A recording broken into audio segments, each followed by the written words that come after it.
وقتی که حضرت پیامبر صلی الله علیه و سلم مبعوث شد پیغمبریش و این قرآن پاک و پاکیزه که برنامه هدایت از برای انسان است نازل شد، حضرت پیامبر اون عربهای دخترکش باز داشت. از چی؟ از دخترکشی.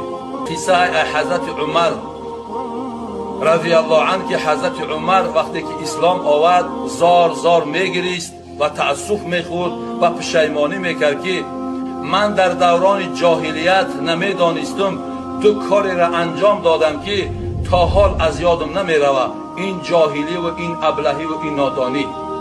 حضرت عمر میگه ما از همون خرماهای عربی بود راست میکردیم و اونها را خدا گفته پرستش میکردیم. حالتی که گرسنه میموندیم همون خداها را با تیکه تیکه میکردیم و میخوردیم. این جهالت ببین.